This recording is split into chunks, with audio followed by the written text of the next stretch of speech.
In the early 1920s, dozens of young, formerly healthy women started coming down with mysterious, debilitating symptoms. They all had one thing in common. They had all worked at the U.S. Radium plant. Their story had a profound impact on workplace regulations and would change industrial safety forever. It led to a variety of reforms. It changed the way people who work with new, untested substances are protected. We'll be talking about the remarkable, horrifying, and essential story of the Radium Girls. Hey, don't forget to subscribe to our channel and to turn on notifications for more videos on events that have shaped our history and continue to intrigue us to this day. Without further ado, let's begin. The beginning. Our story goes back to the year 1898. You might have heard of physicist couple Pierre and Marie Curie, two of the most prominent pioneers in researching radioactivity. On December 21, 1898, in their humble little laboratory in Paris, they discovered the existence of a new element when they isolated radioactive radium salts from the mineral pitchblende. They named this new element radium, from the Latin word radius, meaning ray. This was a landmark moment in chemistry and physics, but it came with a price, a huge one, because in the early 1900s, no one had heard of something called radiation poisoning. Soon after the Curie's discovery, both the academic community and the public embraced it. Radium was considered a miracle substance, able to treat cancer and various other diseases, and it was widely believed to prevent aging, extend lives, or even pump up people's sex drive.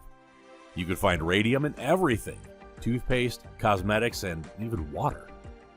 One of the fascinating things about radium was that it glowed in the dark, or as Marie herself said, "These gleamings seemed suspended in the darkness and stirred us with ever-new emotion and enchantment." Glamorous job. Well, let's fast forward to the early 1920s, when radium was still a huge craze. One of the everyday products radium was added to was paint. These paints were then put on the dials of clocks and watches to make them glow in the dark. These watches shone all the time, and they didn't require charging in sunlight. The hot new gadget at the time was a wristwatch with a glow-in-the-dark dial. They were the Apple Watches of the early 1920s. The U.S. Radium Corporation opened one of the first factories to produce these watches back in 1916 in Orange, New Jersey. More factories were opened across the country over the following years. In New Jersey, about 70 young women were hired to paint the tiny numbers onto watch faces for 5 cents a watch. For a working-class woman at that time, it was not an insufficient salary. These factory jobs were therefore considered quite glamorous. The girls who worked in the factories had the delicate task of applying the paint to the tiny dials after mixing the paint in a small crucible. To get the numbers small enough, the women were instructed to point the brushes with their lips. It was called lip pointing. Each watch contained 12 numbers, and the average working girl produced 250 watches per day.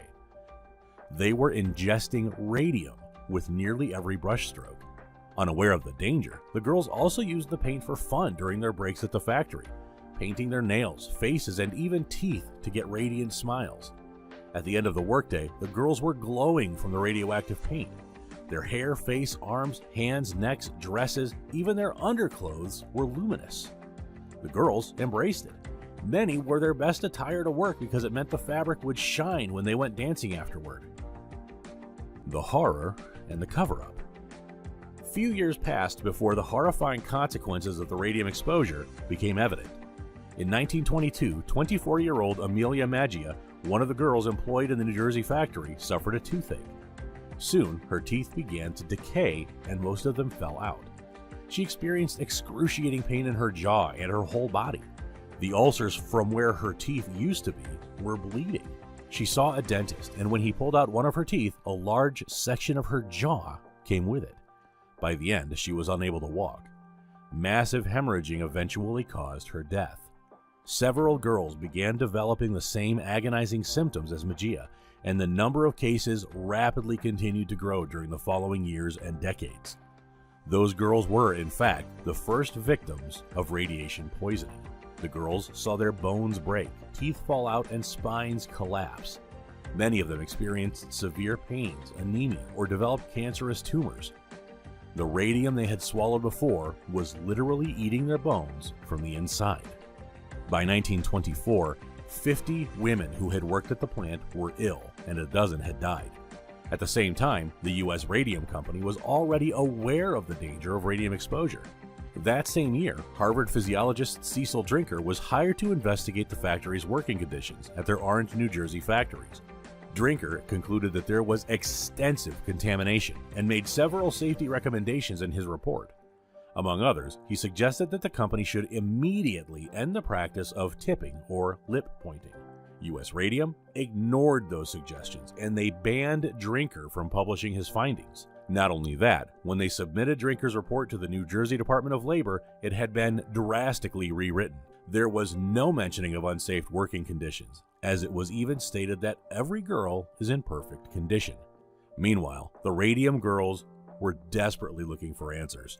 After all, they were still being told by their employers that radium was safe, and no precautions were ever taken. Their symptoms were either dismissed or misdiagnosed by doctors. The girls were told that they had syphilis, tuberculosis, or other viral infections, and some were even told that they were psychosomatic.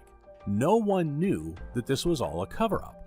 U.S. Radium was secretly paying their doctors to hide the real cause of the girls' horrifying conditions. The cause of Amelia Mejia's death was, for example, ruled as syphilis. After all, the company was facing a downturn in light of its workers' growing number of deaths and illnesses. They were desperate to protect their business and reputation. They continued to deny any connection between the girls' deaths and their work. The company finally commissioned an independent study that concluded that the painters had died from the effects of radium exposure. But the executives did not accept that finding, and in fact, their response was outrageous.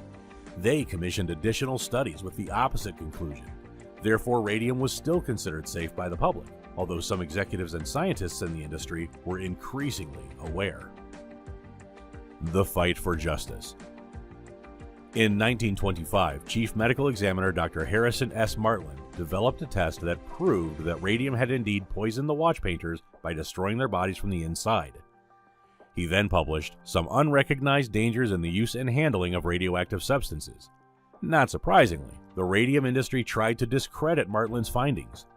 By now, the Radium girls were beginning to fight back and attempting to receive compensation. It started with Grace Fryer, a worker at a New Jersey factory who had suffered from the same symptoms shown by so many of the dial painters. Daughter of a union rep, Fryer was strong and determined and decided to sue U.S. Radium under New Jersey's occupational injuries law. Four more workers, Edna Hussman, Catherine Schaub, Quinta McDonald, and Albina Larice, joined Fryer in her fight for justice, all of whom had suffered the effects of radium poisoning as well. The girls came together to sue United States Radium for $1,250,000 for its fatal abuse and cover-up. The girls' courage and perseverance were in many ways remarkable, considering not only the fact that this took place in the 1920s, an era long before the feminist movement, but also the fact that most of the girls were in deteriorating health at the time, speaking out even as their teeth and jawbones fell out, and knowing that they only had months to live. What they wanted was to fight for their remaining colleagues that were still employed at the factories. "It is not for myself I care," Fryer said at the time. "I am thinking more of the hundreds of girls to whom this may serve as an example." It was not an easy fight, and the girls were facing one challenge after another. With all their money going into medical bills, the girls had nothing left to cover legal costs. No attorney would take their case. The girls were fighting a huge corporation that was well defended by a team of lawyers and held a prominent position as a government contractor. U.S. Radium would not give up without a fight, using every weapon at their disposal and putting up every legal hurdle they could think of, hoping the plaintiffs would be dead before the case would go to court.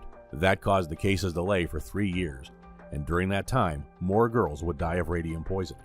By 1927, 50 girls had died. That same year, attorney Raymond Berry agreed to accept the case of the 5 girls pro bono, and more good news was about to follow. The U.S. Radium's practices would finally be exposed when the real results of Cecil Drinker's study, previously hidden by U.S. Radium, was being presented to the New Jersey Department of Labor. That led to the story of the so-called Radium girls becoming a media frenzy, and soon a national sensation. And in January of 1928, the case finally went to trial. The 5 women were still alive, but they had become so weak that none of them could even raise her arm, and 2 of them, McDonald and Hussman, were bedridden. One thing that helped their case was the death of the radium dial painter inventor, Dr. Sabine A. von Sashaki. He died in November 1928 of poisoning by radium dial paint. By the end of 1928, the girls were forced to accept an out-of-court settlement, eventually settle for $10,000 each and a $600 annual payment, although none of them would survive more than 2 years after the settlement. In return, U.S. Radium would admit no wrongdoing. In a statement, Clarence Lee, the president of U.S. Radium, wrote, "We unfortunately gave work to a great many people who were physically unfit to procure employment in other lines of industry. Cripples and persons similarly incapacitated were engaged. What was considered an act of kindness on our part has been turned against us." The aftermath. During the next decade, the case of the Radium Girls raised awareness of radium safety across the world. However, the United States Radium Corporation still denied its role, and women continued to get sick and die. Some factories closed, others remained. But in 1938, former radium worker Catherine Wolfe Donahue started her fight for justice. She successfully sued Radium Dial Company over her illness, and the issue was settled. At that time, Donahue had developed a grapefruit-sized tumor. She had lost her teeth and had to pick pieces of her jawbone out of her mouth. When the case went to court, she ignored her doctor's advice and instead gave evidence from her deathbed. Right before she died, Catherine won justice not only for herself, but for workers everywhere. In all, it is estimated that 112 former dial painters died from exposure to radium. U.S. Radium went bankrupt in the 1940s, but the legacy of the Radium Girls is undeniable, and their story is not to be forgotten. Their case was among the first in which a company was held responsible for its employees' health and safety. It led to life-saving regulations and ultimately to the establishment of the Occupational Safety and Health Administration. So, what are your thoughts on the case of the Radium Girls? What can we learn from their story? Without them, would workers have the right to sue for damages from corporations today? Let us know in the comments below. And now that you're here, make sure to leave us a thumbs up, share this video with your friends, and also subscribe to our channel and turn on notifications for more videos like this one.